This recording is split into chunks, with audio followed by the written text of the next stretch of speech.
Assalamualaikum warahmatullahi wabarakatuh. Hai adik-adikku semua, perkenalkan nama kakak Mei Kusriati dari jurusan Geografi Universitas Negeri Semarang. Semoga kalian selalu dalam keadaan sehat ya. Sekarang kita mau belajar apa sih? Nah, kali ini kita akan belajar tentang keberagaman budaya Indonesia. Nah, kita semua tentu tahu ya, Indonesia merupakan negara kepulauan yang kaya sekali dengan budayanya. Kita harus bangga ya adik-adik. Masyarakat Indonesia terdiri dari ratusan suku bangsa yang tersebar di lebih 13.000 pulau dari Sabang sampai dengan Merauke.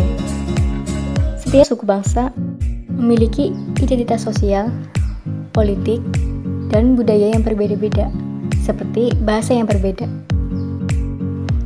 adat istiadat, tradisi, serta sistem kepercayaan. Maka dari itu, kita harus bersatu demi Indonesia. Nah, adik-adik, langsung saja kita masuk ke materi pembahasannya ya. Yang pertama, apa sih itu budaya? Budaya. Kata budaya berasal dari bahasa Sanskerta, yaitu budaya. Nah, kata budaya ini merupakan bentuk jamak dari kata budi yang artinya budi atau akal. Jadi, budaya ini dapat kita pahami sebagai hal-hal yang berkaitan dengan budi dan akal, seperti pikiran atau cipta, rasa, dan kehendak atau karsa. Jadi gimana adik-adik? Sudah paham kan arti kata budaya ini? Nah, selanjutnya, menurut Bapak Kuncoro Ningrat, kebudayaan adalah keseluruhan sistem gagasan, tindakan, dan hasil karya manusia dalam rangka kehidupan masyarakat yang dijadikan milik dari manusia dengan belajar. Gimana teman-teman, sudah paham kan arti kata budaya dan pengertian dari kebudayaan ini? Untuk itu, kita ke video selanjutnya. Setelah kita mengetahui pengertian dari kebudayaan, selanjutnya kita membahas tentang wujud kebudayaan. Wujud kebudayaan. Wujud kebudayaan itu apa sih, Kak? Wujud kebudayaan itu merupakan bentuk dari kebudayaan itu sendiri. Ternyata, wujud kebudayaan ini ada 3 macam, yaitu yang pertama ada gagasan, yang kedua ada tindakan, dan yang ketiga ada hasil karya manusia atau artefak. Untuk pengertian, karakteristik, serta contoh-contohnya ada di slide berikutnya. Jadi tonton video ini ya.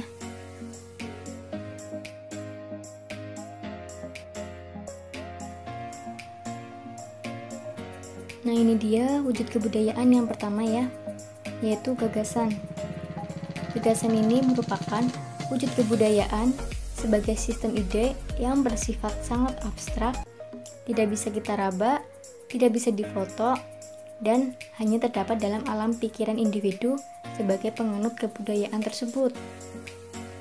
Nah, contohnya apa, Kak?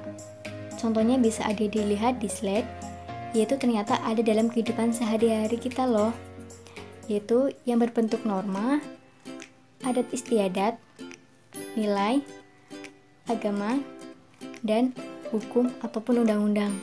Nah, norma, adat istiadat, dan nilai ini kan pasti ada di lingkungan kalian kan, tanpa kita sadari. Nah, itu adalah wujud kebudayaan yang pertama, gagasan. Contohnya ada dalam foto, itu sebagai adab sopan santun kita terhadap orang tua. Nah, sudah paham ya adik-adik ya? Bisa lanjutkan ke slide berikutnya.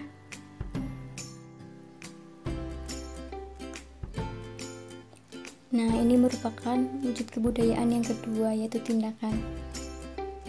Tindakan atau kebudayaan perilaku merupakan wujud kebudayaan yang tampak secara konkret sebagai hasil aktualisasi ide atau gagasan yang ada di dalam pikiran manusia.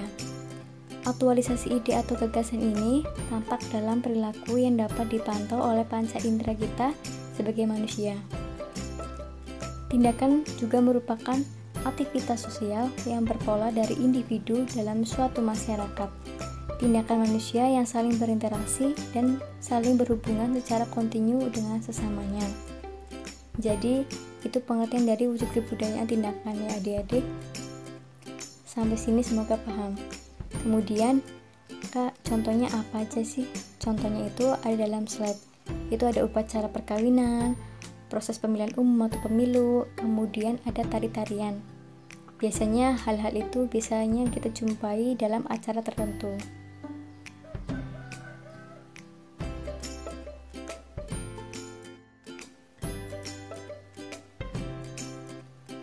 Nah, ini dia gambaran dari contoh-contoh yang kakak sebutkan tadi, yaitu ada upacara adat perkawinan, yaitu adalah adat Jawa, kemudian ada tari-tarian, dan proses pemilihan umum atau pemilu. Untuk wujud kebudayaan yang kedua, semoga adik-adik paham ya. Nah, ini adalah wujud kebudayaan yang ketiga atau yang terakhir, yaitu hasil karya manusia atau artefak. Hasil karya manusia ini merupakan wujud kebudayaan yang paling konkret, bisa kita lihat, bisa kita raba secara langsung oleh panca indera kita. Artefak ini adalah hasil-hasil kebudayaan manusia. Nah Kak, contohnya apa aja Kak? Contohnya itu yang ada di slide, seperti patung, candi, tugu, monumen, dan prasasti. Nah, hasil karya manusia atau artefak ini biasanya disebut juga sebagai wujud kebudayaan fisik, karena secara nyata kita dapat melihatnya, dapat merabanya atau memegangnya. Kemudian contoh-contohnya itu biasanya kita dapat jumpai di alun-alun kota atau di jalan, seperti patung, monumen, tugu, atau biasanya di perbatasan kota atau kabupaten. Nah, jadi adik-adik sampai sini paham ya pastinya.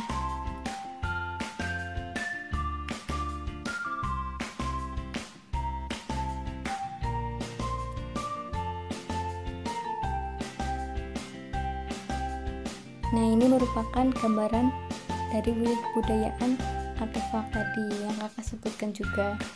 Itu ada monumen nasional dan ada candi Prambanan.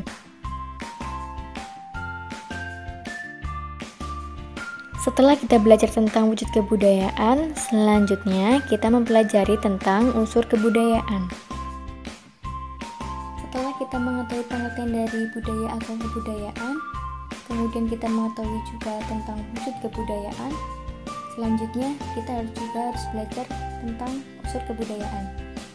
Unsur kebudayaan itu ada 7, yaitu pertama ada bahasa, yang kedua ada sistem pengetahuan, ketiga sistem organisasi kemasyarakatan, yang keempat sistem mata pencaharian, yang kelima sistem peralatan hidup dan teknologi, yang keenam ada sistem religi, dan yang ketujuh ada kesenian. Itulah unsur-unsur yang membentuk suatu kebudayaan. Nah, ini adik-adik dari ketujuh unsur kebudayaan yang kakak sebutkan sebelumnya. Nah, adik-adik sudah paham bukan? Nah, adik-adik, selanjutnya kita mempelajari tentang jenis-jenis budaya. Nah, adik-adik, ternyata budaya itu ada 2 jenis loh. Yang pertama adalah budaya lokal, dan yang kedua adalah budaya nasional. Apa sih Kak perbedaannya? Nah, untuk perbedaannya dan pengertiannya, tetap simak video ini.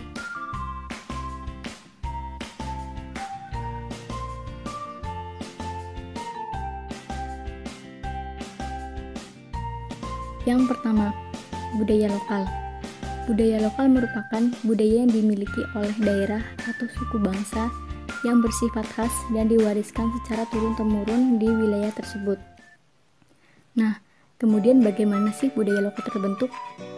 Budaya lokal terbentuk ini setelah 1. Masyarakat telah memiliki perilaku, tindakan, dan pikiran yang sama. Yang kedua, terus-menerus dilakukan hingga menjadi kebiasaan. Dan yang ketiga, memiliki ciri khas yang membedakan mereka dengan penduduk lain. Maka contohnya apa? Contohnya seperti yang ada di slide, yaitu makanan khas gudeg yang dari Yogyakarta. Tahu kan pastinya kalian tentang gudeg? Nah, gudeg ini adalah makanan khas dari Yogyakarta yang tidak dimiliki oleh daerah lain. Seperti itu adik-adikku.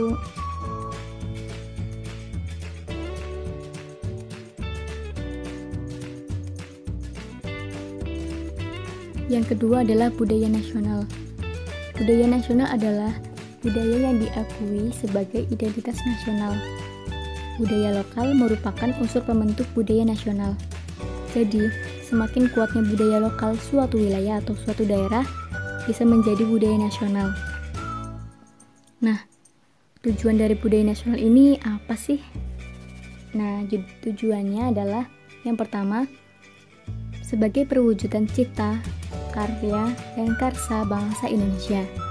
Yang kedua, untuk mengembangkan harkat dan martabat bangsa. Dan yang ketiga, budaya nasional ini diarahkan untuk memberikan wawasan dan makna pada pembangunan nasional. Jadi, pengertian dan tujuan dari budaya nasional ini sangatlah penting dan sangatlah bagus ya. Jadi adik-adik harus tetap memahami.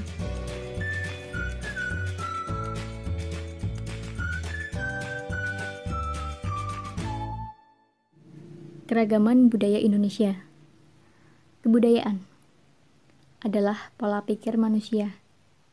Kebudayaan merupakan suatu sistem gagasan, tindakan, serta hasil karya dalam kehidupan masyarakat yang menjadi milik manusia. Banyak sekali budaya yang terdapat di bangsa kita ini. Terkadang kebudayaan di suatu daerah bisa berbeda dengan kebudayaan di daerah lain. Kebudayaan antara satu tempat dan tempat yang lain juga berbeda. Kebudayaan ini tentu saja telah disetujui oleh masyarakat yang menjalani kebudayaan tersebut. Kita melihat banyak sekali faktor yang menyebabkan mengapa kebudayaan itu bisa berbeda-beda. Misalnya di suku Jawa, mengapa ada bahasa Jawa yang berbeda-beda, padahal namanya sama-sama bahasa Jawa. Inilah faktor-faktor yang menyebabkan terjadinya keanekaragaman budaya itu. Sebenarnya banyak sekali faktor yang menyebabkan keragaman budaya di Indonesia ini.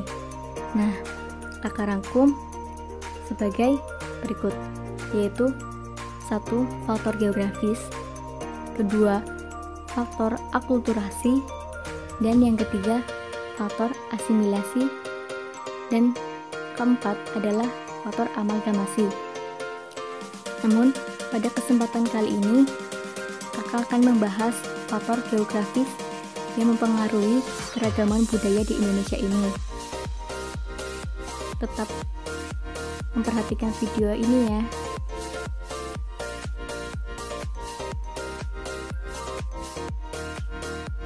Faktor geografis. Faktor geografis yang mempengaruhi keragaman budaya di Indonesia itu ada 3 ya adik-adik.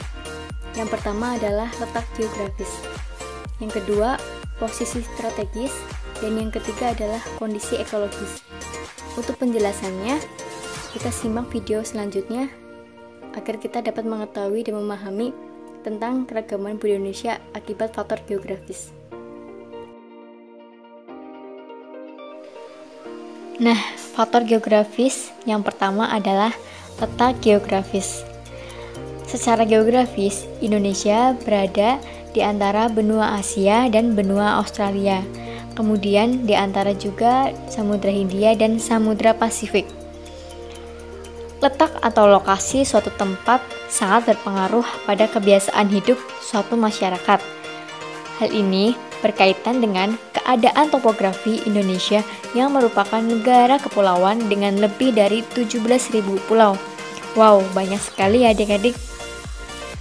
Setiap pulau memiliki karakteristik topografi yang berbeda-beda. Ada yang dataran rendah, ada yang dataran tinggi, perbukitan, pegunungan, dan sabana. Nah, ini dia contoh dari peta topografi Indonesia.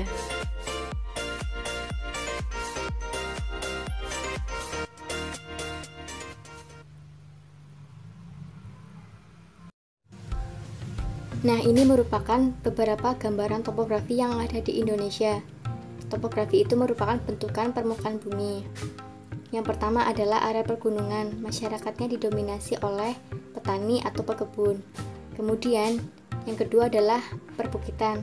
Sama halnya di pegunungan, masyarakat berprofesi sebagai pekebun karena kondisi alamnya.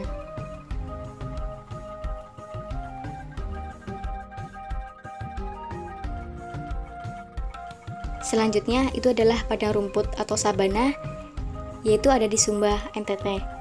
Mereka memanfaatkannya yaitu untuk beternak kuda, sapi, kambing, dan lain-lain sesuai dengan kondisi alamnya.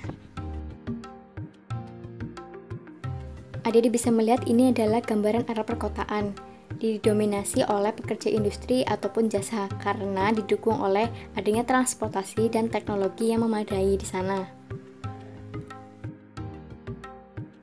Kemudian wilayah pesisir didominasi oleh masyarakat yang berprofesi sebagai nelayan. Adik-adik juga pastinya tahu ya. Dan yang terakhir adalah dataran rendah atau wilayah rawa. Biasanya mereka memanfaatkannya dengan bertani, berkebun, dan beternak sesuai dengan kondisi alamnya karena didukung dengan kondisi air yang cukup.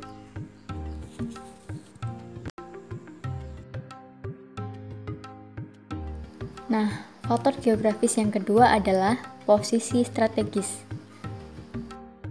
Indonesia berada di posisi silang, yaitu di antara Samudra Hindia dan Samudra Pasifik. Indonesia juga berada di antara benua Asia dan juga benua Australia.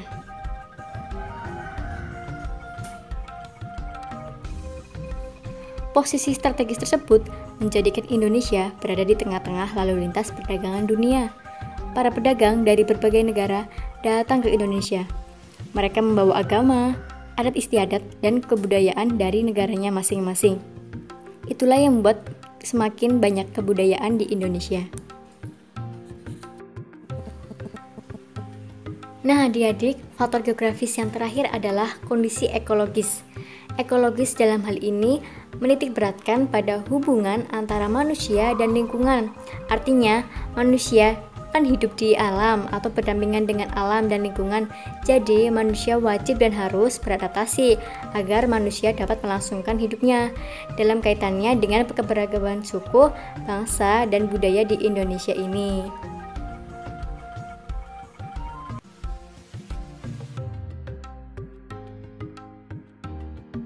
Nah, adik-adik, faktor ekologis ini memiliki pengaruh yang sangat penting. Untuk penjelasannya atau contohnya, tetap simak video ini.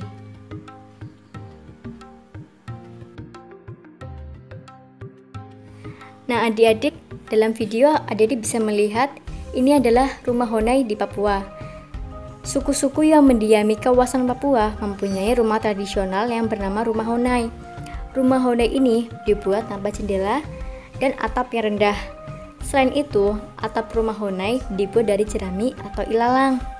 Nah, tujuannya apa sih, Kak? Tujuannya adalah untuk menjaga dan memerangkap panas agar penghuni rumah tidak kedinginan.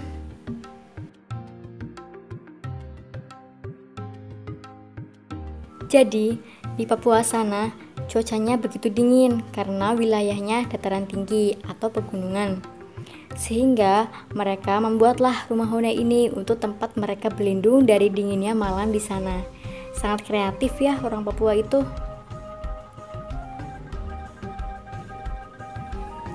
Nah, untuk contoh berikutnya, tetap simak video ini ya. Nah, ini adalah perkampungan nelayan suku Bajo.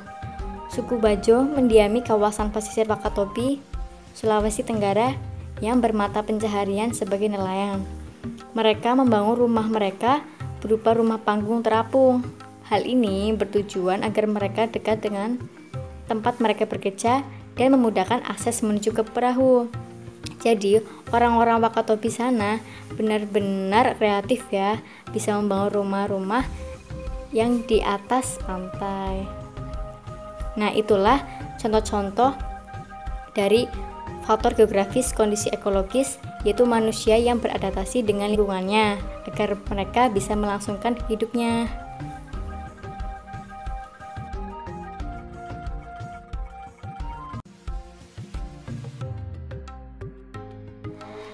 Nah, adik-adik, semoga kalian paham ya dari awal materi sampai dengan akhir materi. Dari awal pengertian budaya, kemudian wujud kebudayaan, unsur kebudayaan, jenis-jenis budaya, dan yang terakhir adalah faktor geografis yang mempengaruhi keragaman budaya di Indonesia. Semoga kalian dapat memahami dan mengerti apa yang kakak sampaikan dalam materi ini.